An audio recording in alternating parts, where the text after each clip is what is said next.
A year into the war in Gaza, there are no signs of a ceasefire. The humanitarian situation remains dire, and that is an understatement. For the people of Gaza, well, the United Nations has termed it an appalling and apocalyptic situation, which Gazans are barely surviving. Take a look.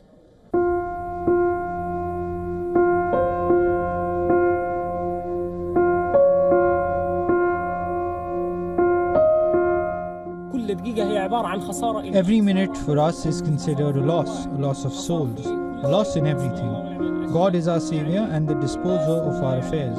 People say we are optimistic about the upcoming truce. Our not about President-elect Donald Trump or anything else. It is all claims and lies, as they are only stalling to torture as many of the Palestinian people as possible. Waking up to the sound of missiles, witnessing the destruction of their homes, this has been the life of Gazans since last year. With no signs of a possible ceasefire, situation in this 360 square kilometer strip is deteriorating rapidly. Bombing of the Al-Mawasi area in Khan Yunis by the Israeli forces has led to massive destruction. Despite the IDF declaring Al-Mawasi a safe humanitarian zone, the area has been repeatedly under fire. With limited resources, Gazans are fighting for basic amenities like food. Now the ghost of famine is beginning to appear in the southern Gaza Strip. These families can't afford even the low-priced materials and have no source of food except from this charity. Families are relying on the soup kitchen as their only means, as they found their haven in it. Currently we're serving more than 800 families, equivalent to approximately 4,000 people. Like Al-Mawasi, the situation is tense in Jabalia, Beit Laya and Beit Hanun, where Israeli forces have blown up dozens of houses. Palestinians say Israel's army is trying to drive people out of the northern edge of Gaza with forced evacuations and bombardments to create a buffer zone. But the IDF says it has returned to prevent Hamas fighters from regrouping in the area.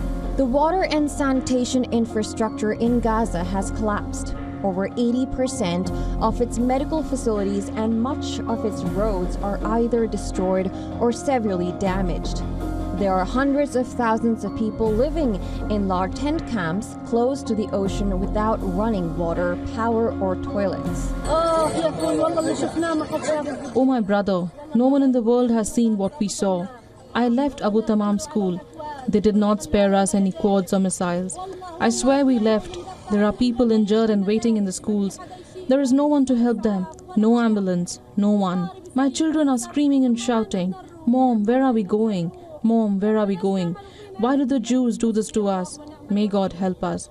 We are tired. I swear we are tired. We lost brothers, relatives, loved ones. No one is looking at us mercifully." According to the UN, at least 1.9 million people, and that is about 90% of the population across the Gaza Strip, are displaced.